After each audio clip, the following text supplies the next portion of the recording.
Okay, so I must admit to not engaging in more elaborate April Fool's stunts than putting salt instead of sugar in my mother's coffee one year.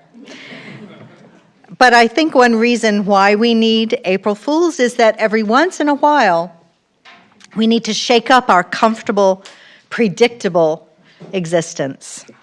And on a larger scale than playing tricks on your family, turning the world upside down is a feat that only a few humans have achieved.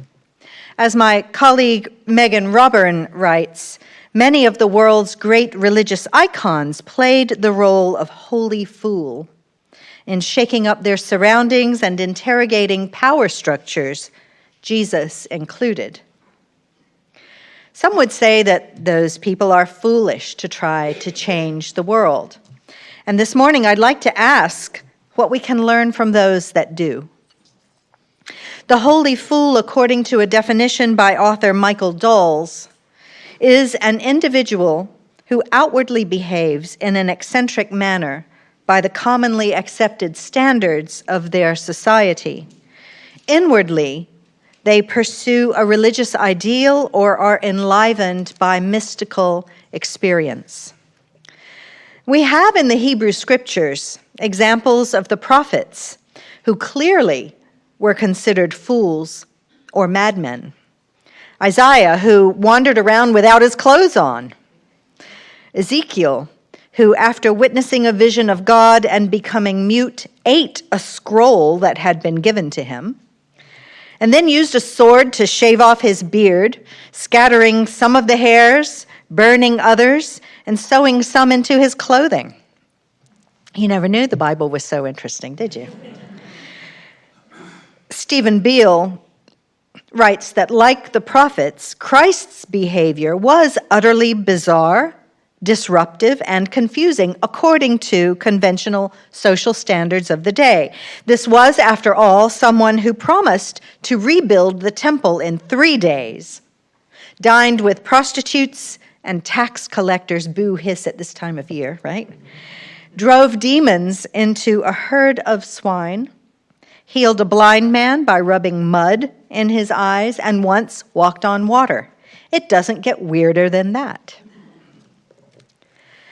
Jesus was not understood by the authorities, but beloved by the people he drew to him.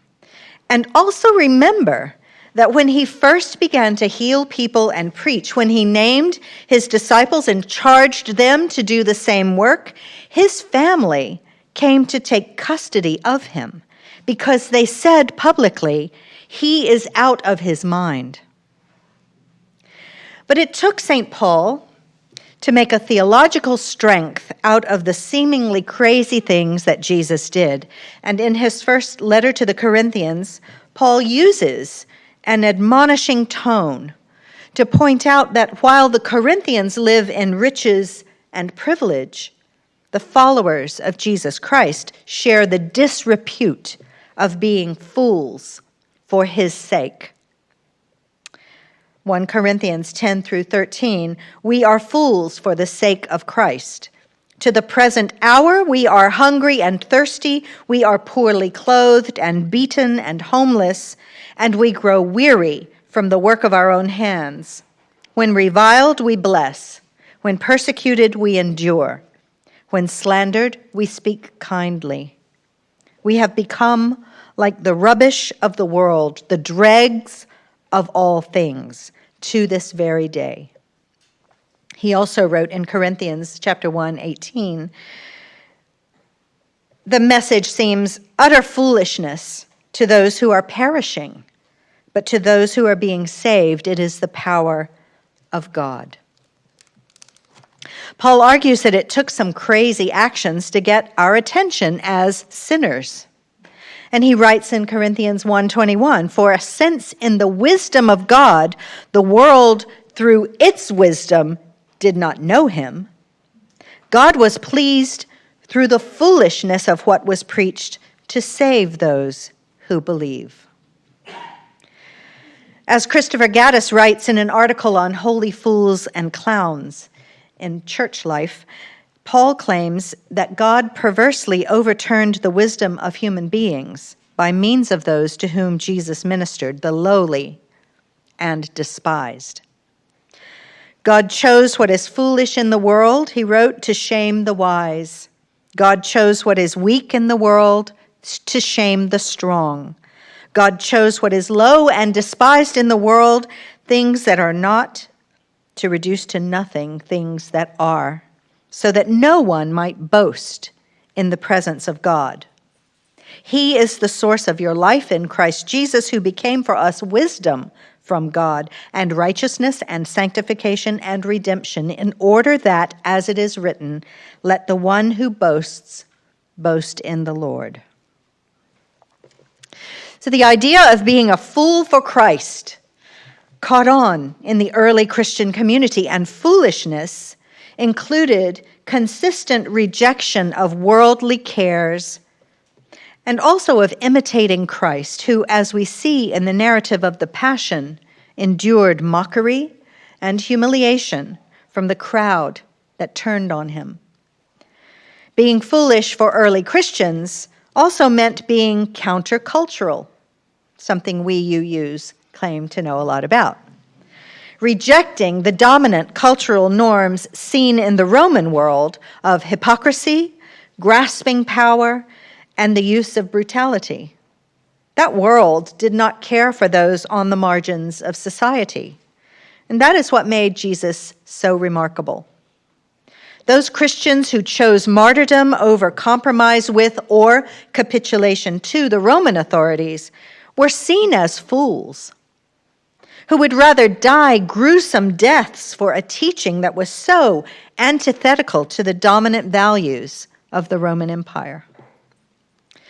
But one other way of understanding foolishness for Christ is in the appreciation that encountering the holy is not possible in a normal, sane frame of mind. That the divine calls us to abandon our rational thought and go far into another realm of connection. The book Fools for Christ by Jaroslav Pelikan contains 6 essays dealing with various fools. And Pelikan talks about the problem of understanding the holy, which he suggests is too great and too terrible when encountered directly for men of normal sanity to be able to contemplate it comfortably. Only those who cannot care for the consequences run the risk of the direct confrontation of the holy, end quote. So alien to the human mind is the power of God that a person who wants to confront God actually needs not to be in their right mind. The image of the holy fool has found cultural resonance down the centuries. In literature, for example, it's seen in the works of Tolstoy and Dostoevsky. But it's also right down to earth in modern-day UU ministry. An esteemed colleague of mine still recalls how transformative it was to witness the Faithful Fools street ministry, the brainchild of Carmen Barsotti, a Franciscan nun, and the Reverend Kay Jorgensen of the First Unitarian Universalist Society of San Francisco, who died this past January. These amazing women spent 2 decades offering Faithful Fools street retreats in the Tenderloin district, one of San Francisco's most run-down districts with a high concentration of poverty and homelessness, of alcoholism and drug use. And these experiences were meant to assist participants in questioning assumptions and shattering myths about homelessness, poverty, and the boundaries of separation we all protect. Jorgensen and Barsotti named their ministry Faithful Fools because the fool is a link, able to cross boundaries between rich and poor. The fool, they said, is always in between. How resistant are we to the notion that we need to become fools, to give up the need to always be right, or respectable or perfect. Perhaps when we are compelled to put our safety and comfort aside when faced with the sheer impossibility of living with ourselves as we are. We have a dramatic example in the life of the Reverend Dr. Martin Luther King as we prepare to mark the 50th anniversary of his assassination on April 4th. Although we revere him today, he was extremely unpopular in the last year or so of his life. Many of his friends and followers thought he was misguided and dead wrong in what he was doing when he turned his gaze to a wider issue of injustice than civil rights. Last year, David Gaye wrote in the New York Times that 1 year to the day before his assassination, King delivered the most politically charged speech of his life at Riverside Church in Upper Manhattan. That address, Gaye said, exemplified how throughout his final 18 months of life, he repeatedly rejected the sunny optimism of his 1963 I Have a Dream speech, and instead mourned how that dream had turned into a nightmare. Dr. King told the 3,000-person overflow crowd at Riverside that, quote, "My conscience leaves me no other choice than to break the betrayal of my own silences over the past 2 years." Following the widespread urban riots that had marked the summer of 1966, King said, "I knew that I could never again raise my voice against the violence of the oppressed in the ghettos without having first spoken clearly to the greatest purveyor of violence in the world today, my own government." Gaye says that Dr. King recommended that all young men confronting the military draft declare themselves conscientious objectors. And he called for the United States to halt all bombing and announce a unilateral ceasefire while preparing to make reparations, what reparations we can, for the damage we have done to Vietnam. Dr. King created a coherent picture of the American nightmare, where civil rights, inequality, and American policy in Southeast Asia were inextricably linked. He was quick to find detractors, leveling the same criticism that must have been used against Jesus by the powerful. The Washington Post criticized King's sheer inventions of unsupported fantasy and lamented how many who have listened to him with respect will never again accord him the same confidence. The New York Times called Dr. King's remarks both facile and slander. It said the moral issues in Vietnam are less clear-cut than he suggests, and warned that to divert the energies of the civil rights movement to the Vietnam issue is both wasteful and self-defeating. Gaye reports that even some of the black press lined up against King, the Pittsburgh Courier, warned that Dr. King was tragically misleading African Americans on issues that were too complex for simple debate. But Dr. King was unmoved and instead called his address morally wise. He explained to a reporter, "I think I have a role to play which may be unpopular, for I really feel that someone of influence has to say that the United States is wrong, and everyone is afraid to say it." As radically unpopular as his assault on the American government was, King's final unpopular move before his assassination was the Poor People's Campaign of 1968, calling for a march on Washington to highlight the disgrace of Americans living in poverty. And you might be interested to know that the blog Matter of Facts estimates that there are 250 verses in the Bible on the proper use of wealth, and more than 300 on our responsibility to care for the poor and work for justice. And it mentions homosexuality 7 times. An overwhelming majority of black churches did not stand with Dr. King in the last year of his life, perhaps through fear or intimidation, perhaps in disagreement that was rooted in a concern that these other issues would draw attention away from the civil rights movement and the struggle against racism. But speaking truth to power, as we have seen in the playing out of the trial and execution of Jesus, has often been construed as dangerous and disruptive. A final image I'd like to ask you to consider is that of Jesus long before his grown-up public ministry as a child preaching at the temple. The Gospel of Luke tells the story this way, and the translation I'm using is The Voice. Every year during Jesus' childhood, his parents traveled to Jerusalem for the Passover celebration. When Jesus was 12, he made the journey with them. They spent several days there participating in the whole celebration. When his parents left for home, Jesus stayed in Jerusalem, but Joseph and Mary were not aware. They assumed Jesus was elsewhere in the caravan that was traveling together. After they had already traveled a full day's journey toward home, they began searching for him among their friends and relatives.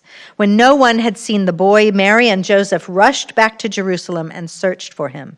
After 3 days of separation, they finally found him, sitting among a group of religious teachers in the temple, asking them questions, listening to their answers. Everyone was surprised and impressed that a 12-year-old boy could have such deep understanding and could answer questions with such wisdom. His parents, of course, had a different reaction. Mary said, "Son, why have you treated us this way? Listen, your father and I have been sick with worry for the last 3 days, wondering where you were, looking everywhere for you." And Jesus said, "Why did you need to look for me? Didn't you know I must be working for my Father?" Neither Joseph nor Mary really understood what he meant by this. Jesus went back to Nazareth with them and was obedient to them. His mother continued to store these memories like treasures in her heart, and Jesus kept on growing in wisdom, in physical stature, in favor with God, and in favor with others. Maybe this image of Jesus as a young person who wants to share his own wisdom with adults is appealing to us in the light of the March for Our Lives.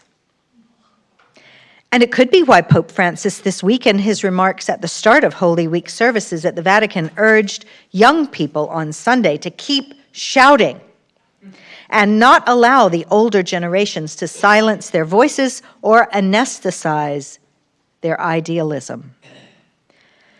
March for Our Lives rallies across this country last weekend saw the power of young people who were able to speak out articulately and passionately for safety and security in schools and in our society, turning the world upside down indeed. These students are not the first children to make a public stand for justice. Ruby Bridges, the first African-American student to desegregate an elementary school, was accompanied by 4 federal marshals in New Orleans in 1963. Linda Brown, who died this past week at the age of 75, was 9 when her enrollment in an all-white school in Topeka was blocked, leading to the Supreme Court decision on desegregation of schools. And of course, thousands of children left classes in May of 1963 to participate in the Birmingham Children's Crusade. But this week we have seen the March for Our Lives students ruthlessly savaged in the media. It's clear, however, that those who oppose their message are considered the ones out of step with the need to listen and act in the best interests of our children. A quote from a parent in a New Yorker article demonstrates the shift. Erin Lennon Burlew said, "I am unbelievably proud. These kids are going to change the world, and anyone who doubts them is a fool. I've written letters to my congresspeople for years and years, and what have I accomplished? Nothing. We need to stand back and watch what these kids do."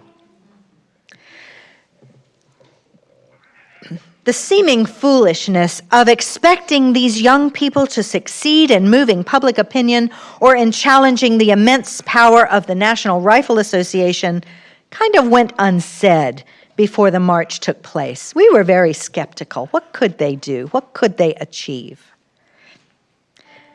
That more than 800,000 Americans would take to the streets, making it the largest such demonstration in American history, perhaps confounds our cynicism and our comfort in declaring that things can never change.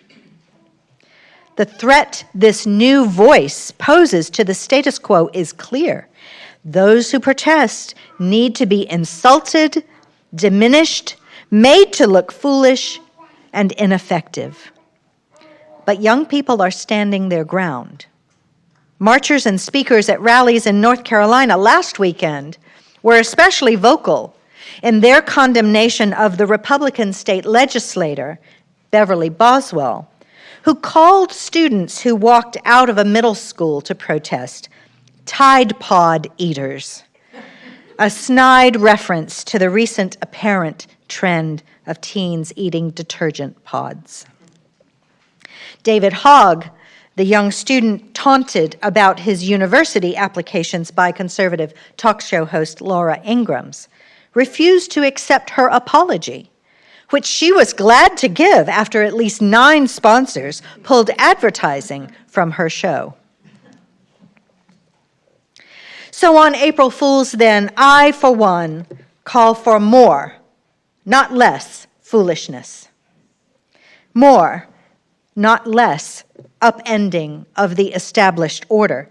For to reach the height of foolishness in confronting today's culture can help us to begin again, can ground us in principles and values that enhance, not diminish, our ability to be the change we want to see in the world and to turn it upside down.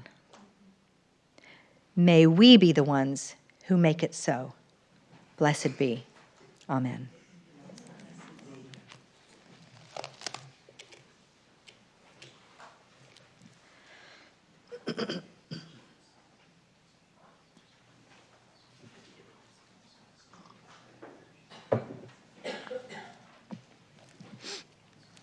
Extinguishing the chat. Oh, well, okay.